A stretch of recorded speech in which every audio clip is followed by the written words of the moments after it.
आज चाहिँ हामी कलर करेक्सनको बारेमा सिक्छौं र कलर करेक्सन गर्नुभन्दा अगाडि तपाईहरुलाई म सानो एक्सप्लेनेसन गर्छु र कलर करेक्सनमा चाहिँ हामीले प्यारेट आरजीबी चाहिँ युज गर्छौं जुन चाहिँ व्हाइट ब्यालेन्सको लागि युज गरिन्छ अनि हामीले अर्को भेक्टर स्कोप वायुबी युज गर्छौं त्यसलाई चाहिँ मान्छेहरुको स्किन टोन करेक्सनको लागि चाहिँ युज गरिन्छ अनि अर्को चाहिँ वेब फर्म लुमा त्यो चाहिँ हामीले ओभर एक्सपोज्ड र अन्डर एक्सपोज्ड इमेज अथवा भिडियोको लागि चाहिँ युज गर्छौं हाम्रो यो फुटेज छ हाम्रो यो फुटेज खाली भाग चाहिँ पछि भर्नु पर्छ मान्छे देखिरहेछ यो पनि हटाउनु पर्छ पछि यसको लागि चाहिँ हामी विन्डोज लुमेट्रिक कलर है अनि विन्डोज लुमेट्रिक स्कोप यहाँ छ लुमेट्रिक स्कोपमा यहाँ भेक्टर स्कोप वायुबी छ अनि प्यारेट आरजीबी र वेबफर्म लुमा छ त्यसको लागि चाहिँ प्यारेट आरजीबी को लागि प्यारेट आरजीबी मा जाने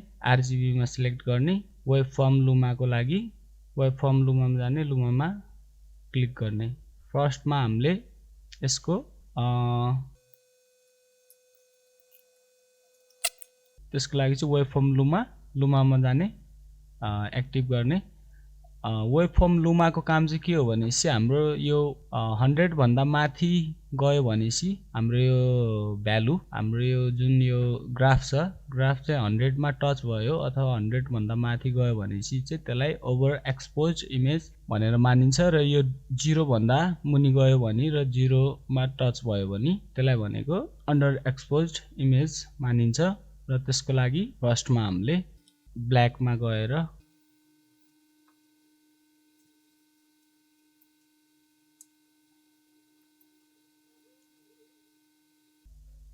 यो चाहिँ 0 मा छ है यहाँ 100 मा टच भएको छैन यतिसम्म राख्ने यो भनेको चाहिँ हाम्रो इमेजको एक्सपोजर हाइलाइट्स र व्हाइट अनि त्यसपछि ब्ल्याक कन्ट्रास्ट बाट चाहिँ ट्विक गर्ने यसलाई मिलाउने र 100 भन्दा माथि पनि जान नदिने 0 भन्दा मुनि पनि आउन नदिने है त त्यसपछि चाहिँ हामीले व्हाइट ब्यालेन्सको लागि हामीले डाइरेक्ट यहाँ व्हाइट ब्यालेन्सबाट चाहिँ यो आइड्रोपर पिक गरेर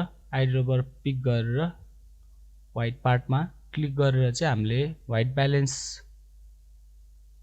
हामीले हेर्नको लागि चाहिँ प्यारेट आरजीबी बाट हेर्नु पर्छ र हामीले त्यसको लागि चाहिँ रेड ग्रीन ब्लू लाई चाहिँ एउटै लाइनमा ल्याउनु पर्छ र त्यसको लागि चाहिँ व्हाइट ब्यालेन्सबाट गर्दा फेरि चाहिँ त्यस्तो आउँदैन मिल्दैन तर अहिले चाहिँ मिल्यो र हामीले यहाँबाट म्यानुअली ट्विक पनि गर्न सक्छौं यसरी यो लाइन चाहिँ जहिले पनि तीनटा बराबर हुनुपर्छ है व्हाइट ब्यालेन्सको लागि चाहिँ सो यो भयो हाम्रो व्हाइट ब्यालेन्स र हाम्रो स्किन टोनको लागि चाहिँ हामीले भेक्टर स्कोप वायुबी जुन कि यो लाइनमा चाहिँ हुनुपर्छ है अफ गरौँ स्किन टोन यो लाइनमा हुनुपर्छ जहिले पनि हेरौँ यसको लागि इफेक्ट कन्ट्रोलमा जाने मास्क लिने क्लिक गर्ने लुमेट्रिक स्कोप कता गइराको छ भनेपछि बडी ग्रीन तिर येल्लो बडी आइराछ ग्रीन येल्लो र साइन रेड मजेन्डा ब्लू सबै आइराछ है त्यसको लागि चाहिँ कर्व्समा जाने कर्व्समा गएर रेड यसरी गर्नुभयो भने चाहिँ तपाईले यो हाम्रो यो लाइनमा आउँछ है र हाम्रो स्किन टोन चाहिँ यस्तो हुन्छ है अघि यस्तो थियो सेतो थियो है ओभर एक्सपोज थियो र अहिले चाहिँ स्किन टोन हाम्रो रेडिश अलिअलि आएको छ र यो लाइनमा चाहिँ स्ट्रेट हुनुपर्छ जहिले पनि है स्किन टोन चाहिँ हाम्रो सो अब इफेक्ट कन्ट्रोलमा जाने मास्कलाई डिलिट गर्दिने हुन्छ अब सो फिट गर्ने फिट गरिसकेपछि यस्तो आयो है त्यसको लागि चाहिँ अलिकति बढी नै भएको जस्तो लाग्यो भने स्याचुरेसनमा जाने स्याचुरेसन घटाउने सो यो चाहिँ हाम्रो इफेक्ट कन्ट्रोलमा गएर बिफोर एन्ड आफ्टर है यो चाहिँ बिफोर एन्ड आफ्टर यसरी गर्नुभयो भने चाहिँ तपाईहरुले स्किन टोन देखि लिएर सबै म्याच गर्न सक्नुहुन्छ है HSL भनेको काम चाहिँ HSL को काम भनेको चाहिँ सेलेक्टेड पार्टलाई चाहिँ अलिकति एन्हान्स गर्नलाई अझ हेल्प गर्छ। जस्तै यो प्लस आइकन आइड्रोपर टुलमा क्लिक गरेर ब्लू पार्टमा क्लिक गर्नुभयो भनेपछि हामीले त्यो सिलेक्टेड पार्ट हेर्नलाई चाहिँ यहाँ क्लिक गर्नुपर्छ र यो भनेको हाम्रो सबै सिलेक्टेड पार्ट हो, ब्लू पार्टहरु हो र त्यसलाई अझ सिलेक्ट राम्रोसँग गर्नको लागि यो लाइनहरुलाई हामीले अझ ट्विक गर्न सक्छौं।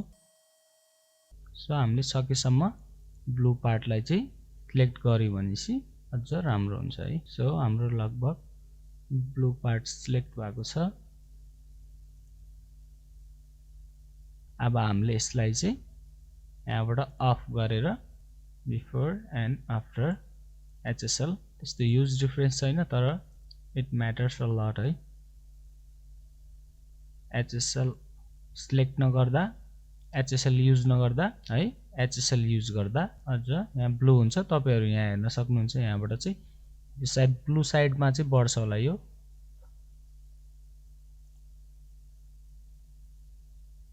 हेर्नुभयो भने हामीले त्यहाँ हेर्न सक्छौं लुमेट्रिक स्कोपमा यो अन गर्यो भने चाहिँ ब्लू साइडमा चाहिँ बढ्छ है। सो HSL को काम भनेको चाहिँ हामीले कुनै पनि स्पेसिफिक पार्ट अथवा स्काई अथवा ड्रेसलाई चाहिँ हामीले HSL युज गरेर करेक्सन गर्न सक्छौं। हामीले यो फुलहरुमा पनि त्यसरी नै करेक्सन गर्न सक्छौं कलर। यो चाहिँ हाम्रो बिफोर है, यो चाहिँ हाम्रो आफ्टर हो। यसरी चाहिँ हामीले लुमेट्रिक स्कोप युज गरेर कलर करेक्सन गर्न सक्छौं र हामीले अटोमेटिक कलर करेक्सन पनि गर्न सक्छौं। त्यसको लागि चाहिँ हाम्रो कलर व्हील्स एन्ड म्याच भनेर अप्सन छ, कम्प्यारिजन भ्यू अन गर्ने। कम्प्यारिजन भ्यू अन गरिसकेपछि यो लेन्थ भनेको हाम्रो यो टाइमलाइन प्यानलको हो र हाम्रो यो मसँग यहाँ यो फोटो छ मसँग। भिडियो पनि राख्न सक्नुहुन्छ तपाईहरुले। जुन भिडियोको कलर करेक्सन मन पर्छ, जुन भिडियो मन पर्छ त्यही अनुसारको तपाईहरुले चाहिँ भिडियो डाउनलोड गरेर फुटेज डाउनलोड गरेर त्यो चाहिँ यसरी युज गर्न सक्नुहुन्छ है। सो तपाईहरुले चाहिँ जुन पनि भिडियो फोटो डाउनलोड गरेर चाहिँ यसरी युज गर्न सक्नुहुन्छ। र हाम्रो यो लास्टमा छ र हामीले यो स्क्रोल गर्यौं यहाँ भनेपछि यहाँ देखायो है। यहाँ देखाइसकेपछि चाहिँ हामीले यहाँ देखाइसकेपछि एप्लाई म्याच गर्न सक्छौं। सरी हामी यहाँ भिडियोमा जाने है, यसलाई सिलेक्ट गर्ने।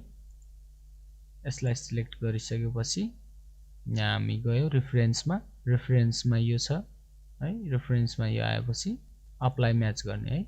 एनालाइजिङ भइराछ।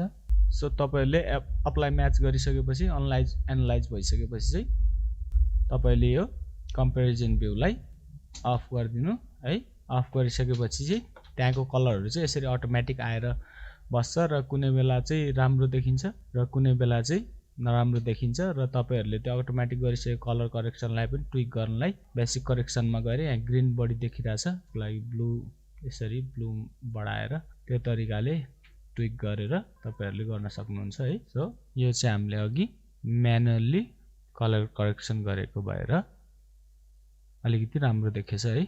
अब यो लोकेसन पनि अलि त्यस्तै नै छ, घाँसहरु सुकेको छ। अब यसमा चाहिँ यो फुलहरु अझ यसमा सबै कम्पोजिटिङ गरिसकेपछि अझ राम्रो देखिन्छ है यो। सो हाम्रो अब यो कर्ब्सहरु भइहाल्यो है। यसको मैले अगाडि नै भनिसके, HSL भिनियटको बारेमा नि भनिसके है। सो यति नै हो।